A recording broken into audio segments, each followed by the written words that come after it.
All right, and we're back. I don't know if I want to talk about Slayer, because this dungeon can be hard.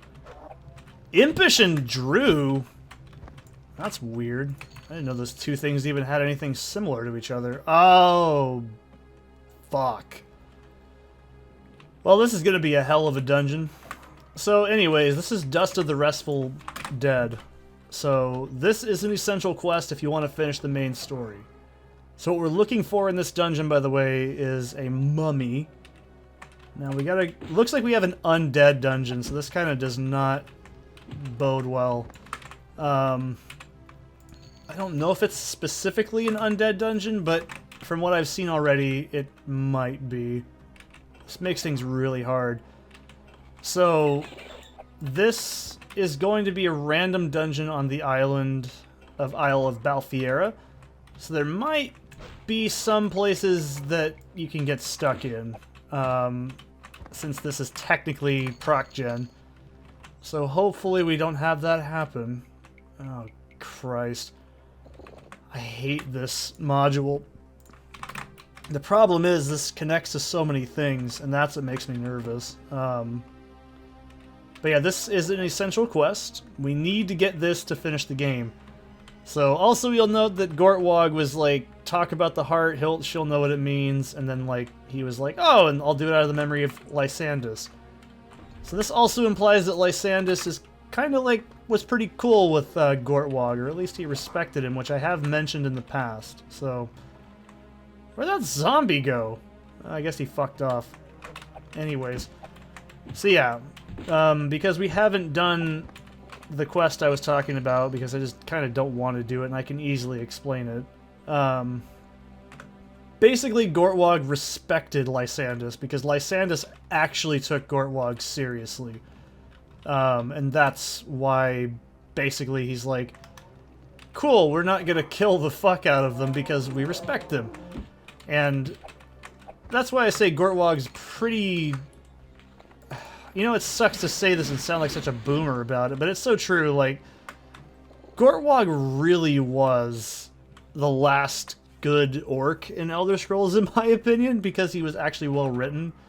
Like, I'm not saying all orcs in Elder Scrolls are poorly written, but after a while, they just kind of filled in the racial profile of skull smashy, blood for the blood god, basically, kind of shit. Like, oh yeah, Malakath. Woo, yeah, cool, go him. Fucking punk-ass human hoe. It's like, not really helping, because I like the idea that the orcs were initially in Elder Scrolls role a form of Myr, that they just kind of moved around? I don't know the entirety on them. I've never been super interested in them, honestly, but yeah, I do miss when orcs weren't just the meanie, like, dudes that, they do their own thing. That's kind of cool in their own way, but I like the idea that they're just a proud people, rather than just... They're all basically bloodthirsty assholes in later Elder Scrolls games. Not to say they aren't here, either. They're still technically a beast. They're considered beasts in this game, similar to Khajiit and Argonians. Also, I think that's the problem with Argonians and stuff, is their culture is so... Well, I don't play ESO, and I don't really care about ESO either, but, you know, it's like, what? The Khajiit don't want to be slave races, and they don't want to, like, be, you know, treated like garbage, and that they're all just a bunch of thieves and drug addicts. What do they mainly do? They mainly are thieves and drug addicts. That's not really great. And thank God that, you know, they're not a slave race anymore, because that's just not cool. They were just such a shafted species in Elder Scrolls lore in my eyes. But I think they're developed well. I just wish they'd make... You know, this is something also I don't like about Skyrim, is Skyrim gave all the Argonians basically normal voices. You can say it's annoying that they just use the same guy for pretty much everything in later Elder Scrolls games, but shit, dude, at least they sound different than Khajiit slightly, and at least they sounded reptilian, you know what I mean? Like, they didn't sound I don't know, like, I just hate how they're portrayed later. They just sound like dudes, and I just don't like that. But they kept the thing, like, the Khajiit in Skyrim were all, like, still, like, borderline Russian. I'm like, whose idea was this? This is very strange. Like, I don't know, I've never been a fan of the way that beast folk are handled in these games. Not because I'm a furry or anything, it's because I just... Oh, Jesus Christ. It's because I hate this module, dude. I really do. But we should check in here just to be safe. That's a pretty good rule of thumb. Oh my god. But, yeah, I don't know. I just never liked the beast races in the ES series, because it just seems like they're... I don't know how to explain it, but I feel like Elder Scrolls is the only game series I've ever made that just actively encourages, like, racial profiling of all the different, like, beast folk and stuff. Like, well, maybe a good example would be, like, the Telvanni. Well, actually not the Telvanni, but, like, the merfolk in general, right? Like, with the Thalmor, they don't really help the assumption that all elves are just snobby cunts. Yeah, that doesn't really help. Because they kind of are in later Elder Scrolls games. But I also like how... I know it's, you know, we can all wax Morrowind's big golden shaft all we want here, but it is true. I think that Morrowind shows you how to handle... That must be the mummy. It's got to be. That's how quest NPCs are usually labeled in these kinds of dungeon modules. Like, I like that there was different types of Dunmer. You had the Telvanni, which were poorly written into basically being assholes and secessionists, basically. You had the High Ordinators. You had the Buoyant Arbingers. You had the Nerevarine cultists. You had... Oh god, what else? The Temple Tribunal followers. You had a lot of shit to deal with in that game. How is that a backstab? Anyways, so this is what we want. Lich Dust, do not fucking bother with this in weird ways. Trust me, don't do it. And then we'll take this. This is from Gortwog. This parchment was used as a wrap for the packet of powder. Some of its message is now illegible. Lady Med... Favor, they intend to slay him. I am sending Urs to stop them. You must support me. If the Empire finds I have attacked royal advisors of Weyr, then, if they are assassins, my people will never win the same status of the respect of the Khajiits. However, with your support, I a hero of the Empire and win respect for my people. Gortwog Worrell. So, yes. Technically... That's the note pointing out that Gortwog actually was trying to save the Empire, or the Emperor, from being assassinated as well. Or sorry, Lysandus, not the Emperor. So yeah, this basically roots out the orcs of actually being a real, like, threat. They were never a threat from the start. And that's something that I really, really like. So, god damn it! It's okay. I can get out of this dungeon successfully. It's not that hard. I can't believe I didn't anchor, though. That is a pretty amateurish move on my part, I will say. But, you know, this is not a super hard place to navigate. Waterworld. Oh, Jesus. No, what have I done? I hit the wrong thing. Jesus Christ. Very lucky this is a pretty small dungeon entrance. No! Let me out! There we go. So yeah, this basically confirms that Gortwog was not actually a villain, and why you can see he was trying to help bolster his people to not be essentially considered shit by the Imperial standard at the point in time. So, kind of a big deal, you know? So we're not done just yet. Not even close. We gotta go to Durrani Tower. Alright, remember how I was saying we have to go there like 100,000 fucking times? We're gonna go back there again, so... Oh boy, here we go, Durrani Tower, yay! Dry bones are littered everywhere. So, yeah, to me, basically, I feel like maybe in the future Elder Scrolls series they'll handle a lot of the writing problems, but that's my point. I wish that Skyrim, it does paint a lot of Nordic history in the game, but I still think it wasn't as diverse and showed the Nordic culture in the game as more of a, how do I put it? Like they just felt like all stereotypes of pre-existing Nords in the game series so far up to that point. Like Solstheim is cool, right? Like Solstheim in Blood Moon and Tribunal, or sorry, Blood Moon, that whole area is awesome because it actually goes into the history and it's, you know, it goes into the culture of how the Skull actually like work as a like subsect of the Nordic culture, right? That's awesome. That's what you want to do. That's how you world build. You get to interact with them, see what they are. That's what made the Dunmer so interesting and why I'm playing as a Dunmer right now, because they're interesting in lore. They're interesting from a literal writing perspective. And that's what makes them cool to me as a character and as a player. So, like, you see, that's what I mean. That's how you do good crafting in world building, is you make the characters and the races and everything not just cookie cutters of existing things, and they become much more exciting. Like, that's another good example. What makes the Khajiit cool? Well, some people like them because they're furries, and that's easy to understand where they're going completely wrong. But no, they actually are a really cool species. They have a really cool history, but just sadly not much of it's shown. And it makes them just seem kind of like thieves and douchebags. Whereas in, like, you could assume if you've only played Oblivion, the Dunmer are just kind of cocky assholes that make fun of people in prison cells, right? You could easily make that assumption based on just the, you know, the beginning of the, like, game in Oblivion, based on the fact that the first character you see in the game, outside of your main character, is an arrogant asshole Dunmer. So maybe you just assume that.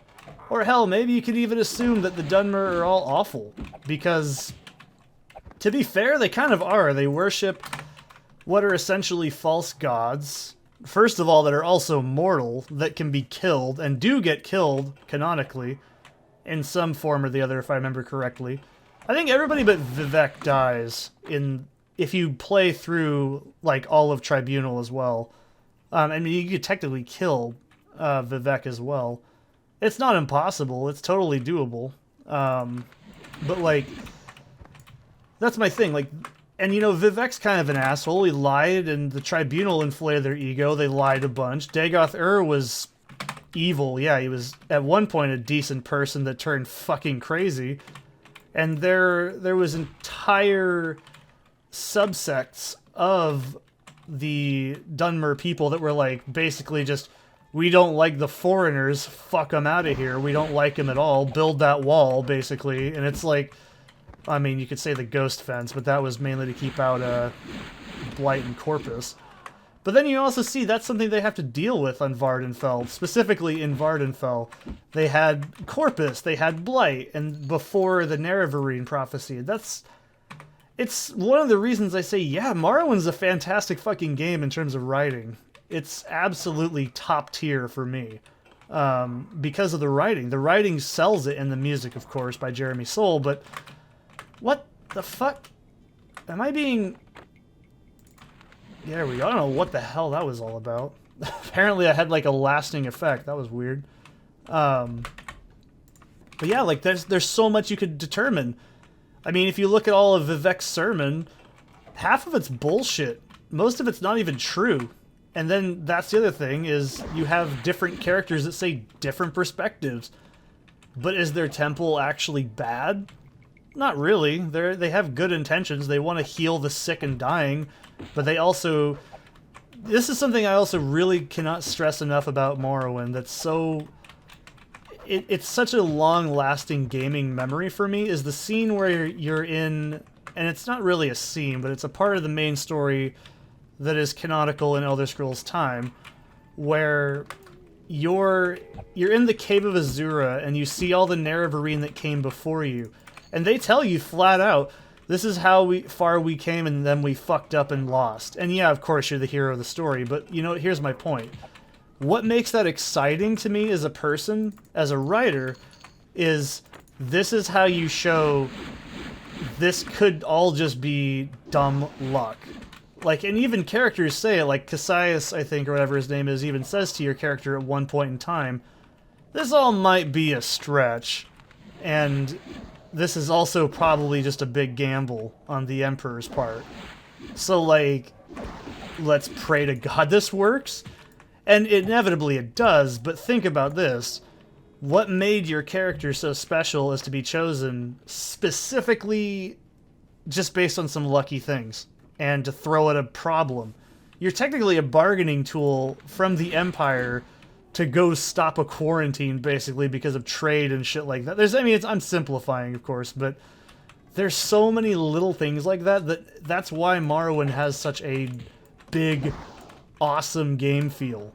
And it's so hard to match because there's very little dialogue that's spoken. And I don't think an entire script would matter. I think, you know, if you read the entire game script, there's so many, like, generic lines that just get spoken by every NPC. But, like, I love the little things in there. Like, explaining how Kim works, how it's based on real, like, philosophy from, like, Buddhism and like, nihilism and stuff. And it's that little bit of extra culture, but it feels real. It feels familiar. Or it's kind of like how I think something that makes Morrowind unique as a game, as well as a piece of fiction, is the fact not a single enemy in that game, outside of humanoids, obviously, is quote-unquote standard fare. Yeah, there's ghosts and shit, I'll give it that. But, like, you have Nyx hounds, you have Scribs, you have, like, the fucking Guar, and they all have different purposes. They're not, like, this is the horse and thing, this is the whatever. Like, no, they're all different. Like Silt Striders there's nothing comparable to a Silt Strider in general fantasy, right? Like, even the most high fantasy, it's a giant fucking insect that people burrowed their way into the hive of, and it's like, or the hide, and it's like, someone had to think of that, and that's creative, and it's different. All the, like, things you find, like the Quama, I think they're Quama, yeah, Quama, like, they don't even give a shit about you, but they have, like, their own, like, entire life cycle, and you can see all the life cycle phases in the game.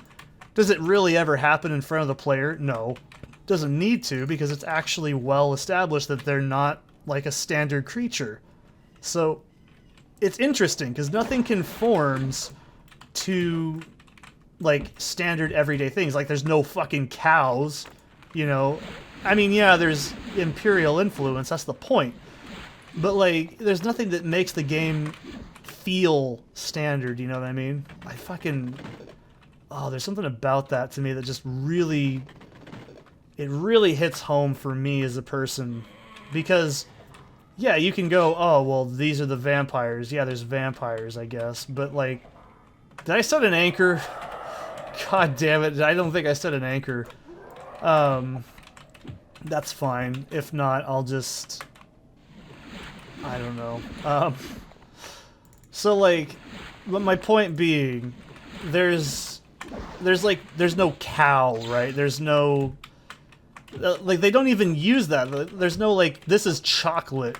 No, all the ingredients, all the items, like, there's some things like yams, or ash yams, or whatever they're called. Like, you compare it to, like, yams in real life.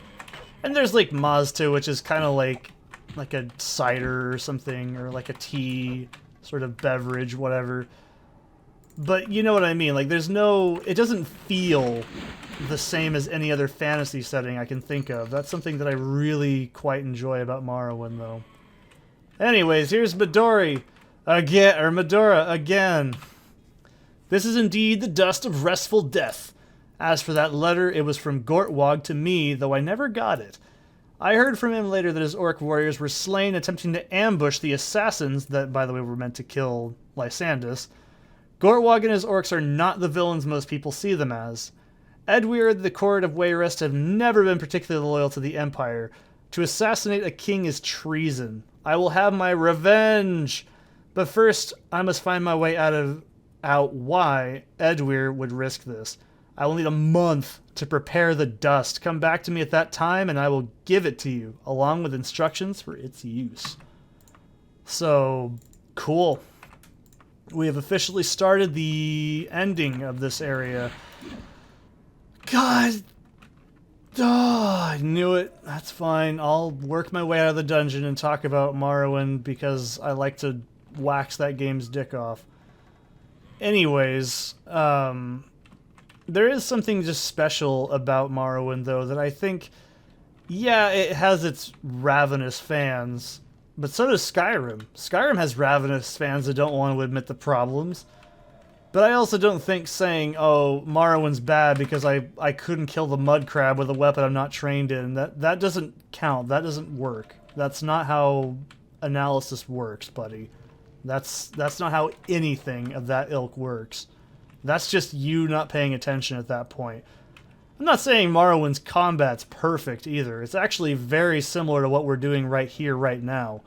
So it doesn't bother me from a mechanical perspective. So I'm in the niche category of people that just has no opinion because to me this is normal. But to other people, oh, dude, I get it. It's rough. It's definitely rough. So, you know, I'm not going to sit there and say it's perfect.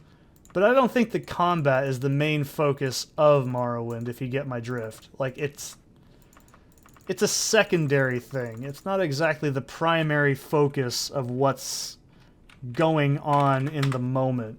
So, I don't know. Maybe that's just me being hyperbolic and saying that Skyrim's bad. It's a pretty good game to play, but it's not a good story in my opinion. It's not engaging. Oh, God. So let's actually do this the smart way. Because I ain't fucking gonna piss around for a whole month in-game, if you're curious.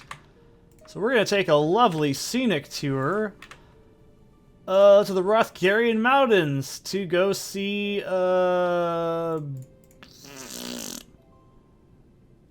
what's the closest thing ever? Weeping Omen of Kinnereth. Oh, that's only 8 days from here. Shit. We'll go to this place. The Glenumbra Moors. I've never even seen this area. What do they even have? The Bucking... We'll take a long scenic route. Yeah, you want to get graphic? We could take the scenic route. You couldn't make a bulimic puke on a piece of fucking corn and peanut poop.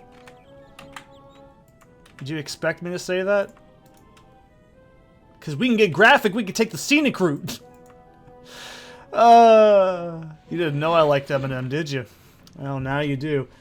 Alright, it's been 40 fucking days in game. I'm gonna take some Arnold Palmer in. Oh, Arnold.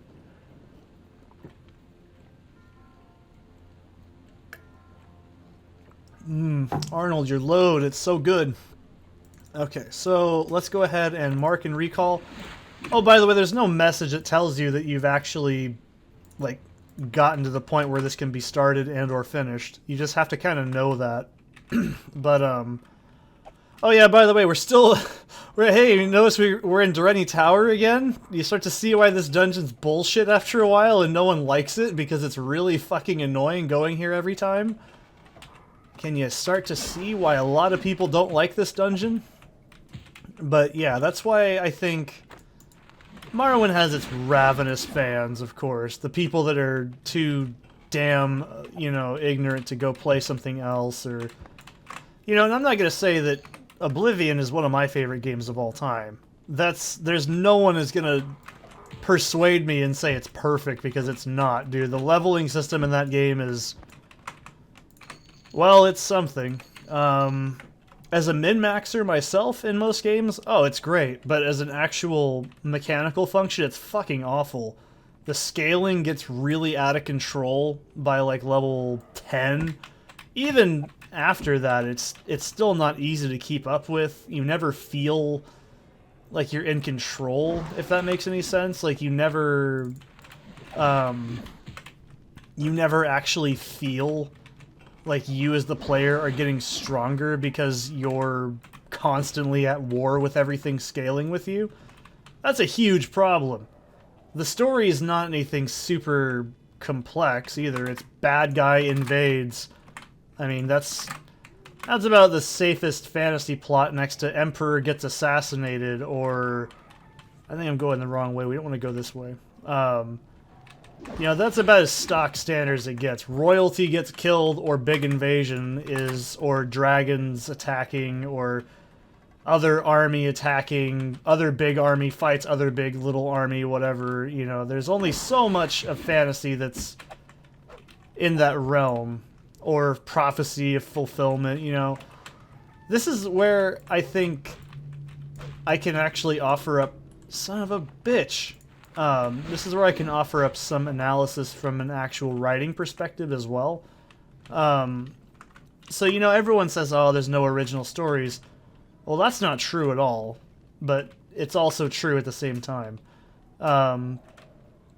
You're not going to tell an original story. Everything's been told at least in some form or the other, one way or the other. Kind of already been done, but at the same time, it's how you execute that's the most important. Like, I think one of the worst fucking movies I've ever seen would be... The Room. But that doesn't count. But no, I mean, seriously, The Room could have been... It's just basically, like... You know, The Room is infamous because it's bad. That's all there is to it, right? The Room is not a good movie. But here's the thing. The movie's bad because the acting is awful. And that's what makes it so fun to watch. But when you try to make a movie that's intentionally bad, it doesn't end up being as funny as, "You're tearing me apart, Lisa!" It's not as funny when you're intentionally trying to make it bad, you know what I mean? That movie is good because it's like so bad it's good because it's actually so bad that it's good. That's what makes that movie work. That's what I mean. The execution's so poor and it takes itself so seriously that's what makes it funny. And that's why it works so well as like a comedy film that's unintentionally funny. Or, oh, what's a good example? I don't think that the Mortal Kombat movie is bad, the first one, like the only one that matters. I don't think it's that bad. I watched it recently too out of boredom when I was like at home the other week doing something with my teeth. That whole sentence is such a question mark into what I...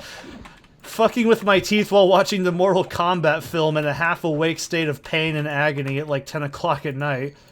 Now you know what I do after these. But yeah, it's true. Like, I was watching that. I'm like, you know, this really isn't that bad of a movie. It's nothing great. It's basically just Enter the Dragon with some, like, different names for shit. It's just... It's not terrible, because it's almost so average that it doesn't actually... It's not offensively bad. That's my point. It's like...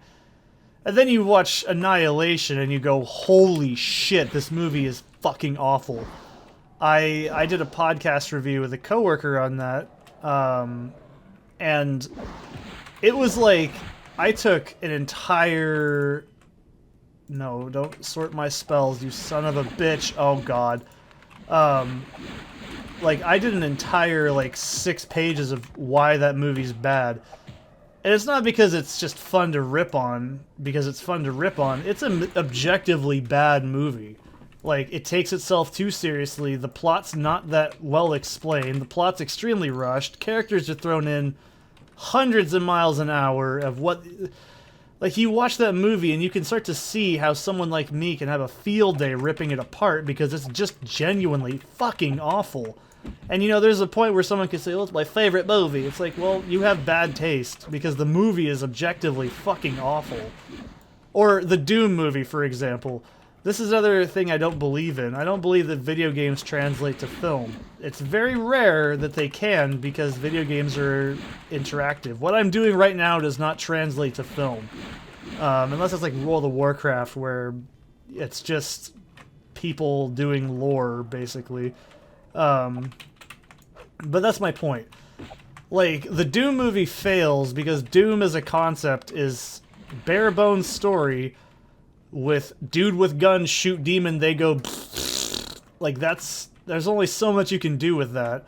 And everybody, you're already thinking it too, and I'm gonna shut you down.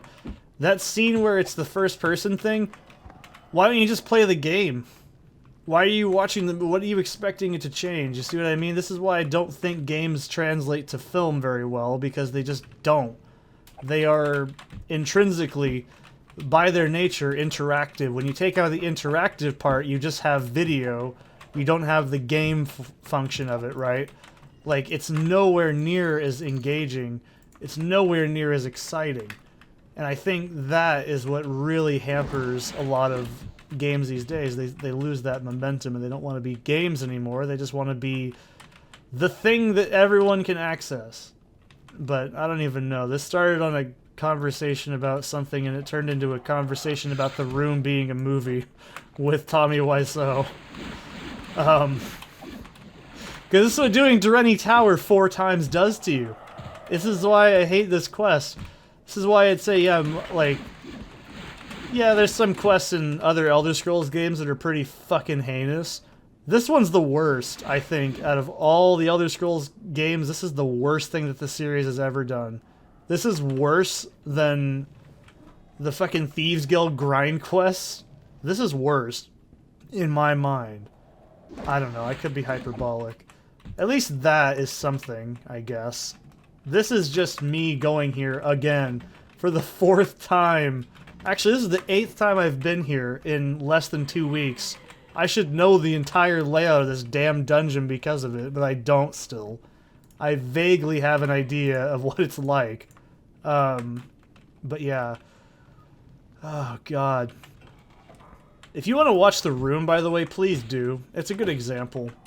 I would love to explain why that movie's bad, but it's so hard to explain because it's kind of like watching Yui Boll films versus like a comedy film. Like, they just don't work because Yui Boll is genuinely tasteless. Like, there's a difference between being like dumb Adam Sandler, you know, and then like Yui Boll. I think those are two distinctive entities that are... Oh my god.